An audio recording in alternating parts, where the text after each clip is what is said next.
Magandang araw mga kababayan. Dito na naman tayo, may bago tayong topic sa araw na ito. So, umpisahan na natin. So, aalamin natin ngayon kung bakit gawa-gawa lang ang bagong tipan. So, bakit ginawa lang siya ng tao?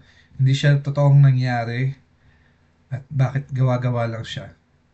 So, umpisahan natin dito sa ating merong isang prophecy sa Daniel 7:25. So, ang prophecy na to ay ang magbubukas sa atin kung bakit ang New Testament ay gawa-gawa lang. So, basahin natin yung 7:25 ng Daniel.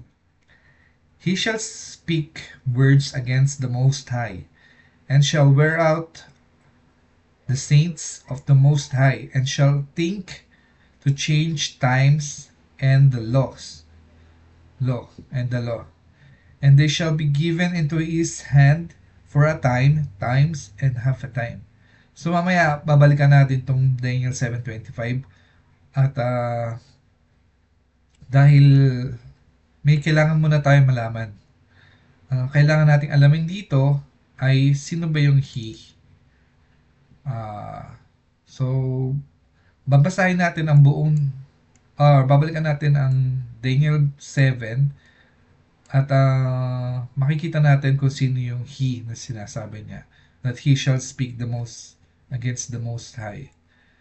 So, in Daniel 7, the prophet Daniel sees four beasts coming out of the sea. This beast symbolizes four kingdoms of or empires. Here's the description and the standard historical interpretation used by Jews, many scholars, Christians and many scholars. So, meron daw apat na beasts dito sa Daniel 7. So, tingnan natin kung sino-sino yung mga beast na yon. Ang first beast, siya yung lion with the eagle's wings. So, kasi napanaginipan to ni Daniel. At inaalam natin ngayon kung sino yung mga beast na yon. So, ang description niya ay isang lion. Has eagle wings and plucked up. Wings are plucked. Stands like a man, given a human heart and mind. So, most scholars identify it with Babylon. So, Babylonia daw yon. Yung first beast ay ang Babylon. So, alin naman yung second beast? So, second beast, isa siyang bear, tapos with three ribs in its mouth, devour much flesh. So, ang second beast, so sabi ng mga scholars, ito raw yung Medo-Persian Empire. So, Medo-Persian Empire. And yung third beast, leopard with four wings. So, ang leopard daw ay interpreted as Greece under Alexander the Great. So, yung fourth beast naman, ito yung terrifying monster, unlike any known animal. Tapos, has 10 horns. So, traditionally understood as Rome. Yung Roma pala yun, yung fourth beast. So, nangyari ang panaginip na to ni Daniel. So, mangyayari siya in ordinal. So, yung first base muna, ang mga hari, Babylon, and then sunod yung Medo-Persian, and then sunod yung Greece, and then lastly, Rome. So, ito na yung summary natin. So, tandaan nyo yung Rome, kasi siya rin yung he dun sa 7:25 na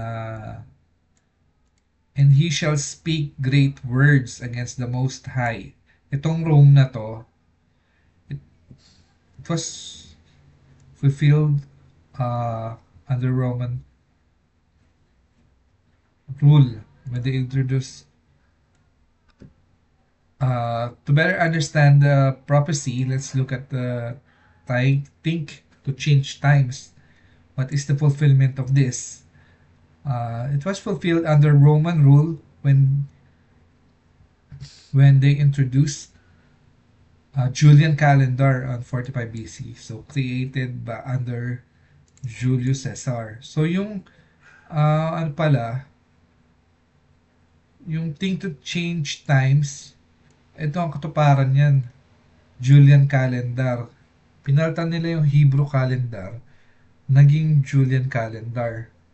So yung siya rin yung isa thing to change laws. So balikan natin yung yung prophecy.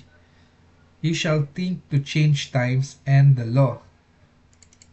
So nalaman na natin na change time, ito yung Hebrew calendar, gagawin niyang Roman calendar or yung Julian calendar.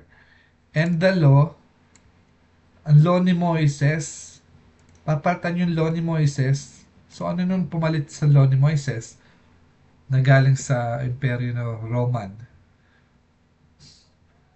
Eh di yung law ni Jesus Christ. Di ba? Bakit law ni Jesus Christ? Kasi nga, ang law ni Jesus Christ, gawa-gawa lang yun ng Roman Empire. Gawa-gawa lang ng Roman Empire para magkaroon ng Roman Catholic Church.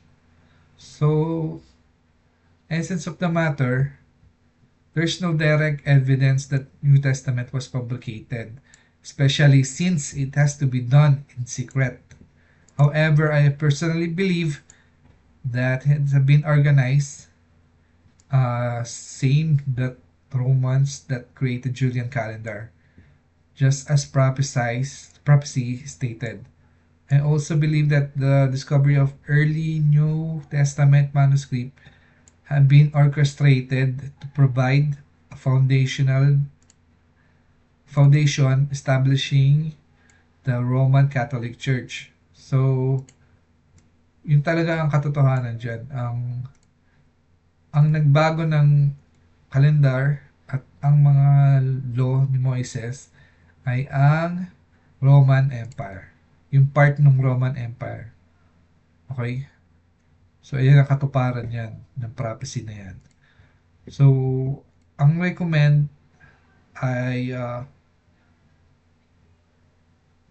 I recommend against engaging with the New Testament, as its content has significant potential to generate divisive interpretation and conceptual ambiguity with our community.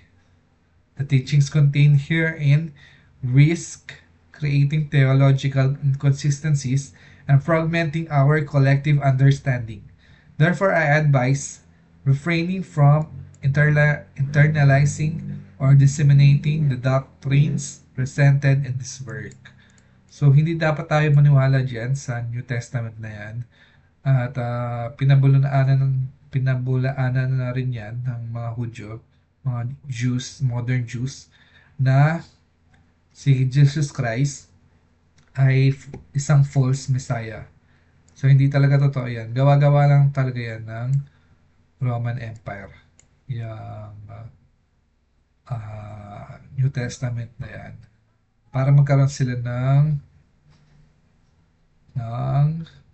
Roman Catholic Church. Ginawa lang yung New Testament para magkaroon ng Roman Catholic Church. So, yun ang ating lecture for today. Sana unawaan nyo. At may Hashem bless you always. Thank you.